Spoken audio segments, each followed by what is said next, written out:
স্থানীয় সময় বুধবার দুপুরের দিকে হঠাৎই সাজোয়া যান ও ভারী অস্ত্রে সজ্জিত সেনাবাহিনীর সদস্যরা জড়ো হতে থাকে বলিভিয়ার রাজধানী লা পাজের কেন্দ্রস্থলে। উদ্দেশ্য প্রেসিডেন্ট প্রাসাদ দখল করে সামরিক অভ্যুত্থান।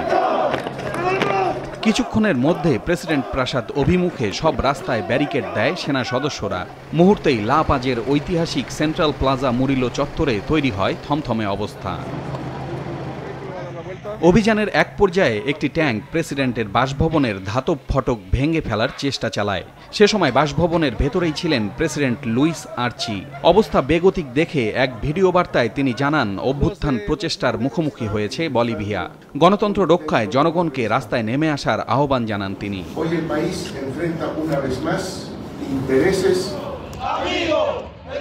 প্রেসিডেন্টের এই আহ্বানে সাড়া দিয়ে রাজধানী সহ আশেপাশের কয়েকটি শহরে রাস্তায় নেমে আসেন সাধারণ মানুষ। প্রেসিডেন্ট ভবনের দিকে যাওয়ার চেষ্টা করলে তাদের বাধা দেয় সেনাবাহিনীর সদস্যরা। এ সময় রাস্তায় আগুন জ্বালিয়ে অভ্যুত্থান প্রচেষ্টার বিরোধিতা করে জনগণ। তবে তাদেরকে ছত্রভঙ্গ করতে কোনো রকম বল প্রয়োগ করেনি সেনাবাহিনী। রাস্তায় যখন জনগণের বাধার মুখে সেনাবাহিনী, তখন বাসভবনের ভেতর থেকে অভ্যুত্থান চেষ্টার মূল নায়ক সেনাপ্রধান জেনারেল হুয়ান হোসে জুনিগাকে বরখাস্ত করেন প্রেসিডেন্ট লুইস আর্চি। নতুন সেনাপ্রধান হিসেবে নিয়োগ দেন হোসে উইলসন সানচেজকে। দায়িত্ব পেয়েই সেনাবাহিনীর সব ইউনিটকে রাজপথ ছেড়ে ব্যারাকে ফিরে যাওয়ার নির্দেশ দেন সানচেজ। এর কয়েক ঘন্টা পর রাজধানীর কেন্দ্রস্থল থেকে সেনা সদস্য ও ট্যাঙ্কগুলোকে সরিয়ে নিতে দেখা যায়।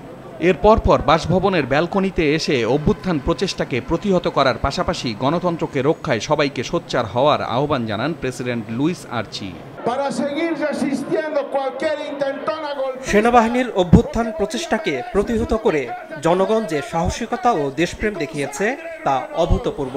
ষড়যন্ত্রকারীরা যে উদ্দেশ্যে এই ন্যাক্কারজনক কাজ করতে চেয়েছিল তা কখনোই সফল হবে না।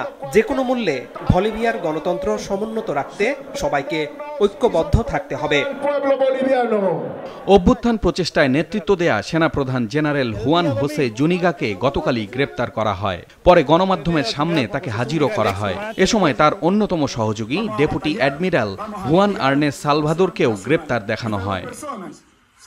পলাশ রঞ্জন রায়, মাছরাঙা নিউজ ডেস্ক।